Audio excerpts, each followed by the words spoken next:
Kwanza mheshimiwa, karibu sana. Asante sana kaka Alphonse. Jana vikao vimeanza na leo vimeendelea. Tunamshukuru Mungu.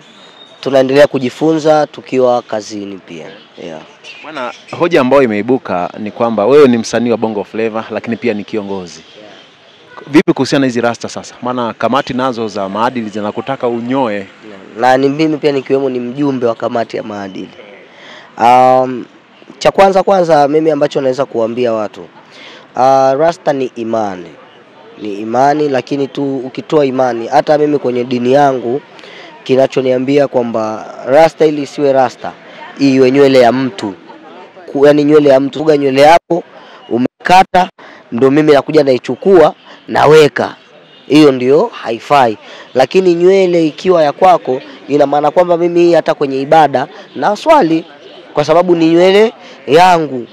Unaelewa, ni nature ya Mwenyezi Mungu. Kwa hiyo nature siku zote ni kitu ambacho kinavutia, na sisi kama Wanaarusha tunajivunia nature. Kanuni zinakutaka lakini unyoe. Bado sijapita kwenye kanuni sana, lakini mimi ambacho nachoweza kujua ni kwamba endapo itabidi nikate, nitakata. Lakini ninachoamini pia sio kwamba kitu ambacho kinaenda kufanya kazi.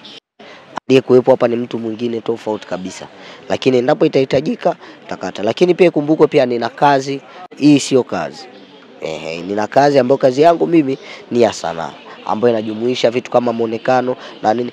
Muonekano huu sio kwamba wewe ni mhalifu au wewe ni mtumiwa. Bado unaweza kuwa na muonekano huu na bado ukawa na empower watu na encourage watu, na watu wakawa wanajua kabisa kwamba kumbe watu wa muonekano huu wanaweza wakawa wako hivi. Wewe watu wangapi ushaona ni watu wazima lakini wanazeeka, wanakuwa unashangaa, huyu vipi? Lakini ukakutana na mdogo tu yuko very wise. Kwa hiyo hicho ndo kitu ambacho mimi naweza nikasema. Kwa hiyo wasikuchukulie tofauti. Kwa sababu kitabu ni mpaka ukifungue. Kwa hiyo tupiane muda, ni mapema sana kuanza kujajiana kwa vitu vingine. Sasa hivi tuangalie kwanza kilichopo mbele yetu, twende tukatimize ilani ya Chama cha Mapinduzi na twende tukasimame haswa. Itabidi kunyoa utanyoa, itakapobidi kwa. Itabidi ninyoe, kwa sababu sio pia ni kitu ambacho mimi hii rasta ina mwaka nao wa 9. Na huwa nakata, napunguza na nini, ndio maana usikione hivi, lakini ina mwaka wa 9. Kwa hiyo sio pia ni kitu ambacho nilizaliwa nacho, ni kitu ambacho nilikuwa niko inspired, nikapenda rasta, nikaangalia imani yake, nikafekenyua, nikaamua kuwa rasta. Kwa hiyo endapo pia hukupata nitoe rasta, nitakuwa sina shaka, kwa sababu mwisho wa siku vitu vyote na sisi yote tuko chini ya kanuni, sheria na taratibu ambazo zimewekwa. Asante sana.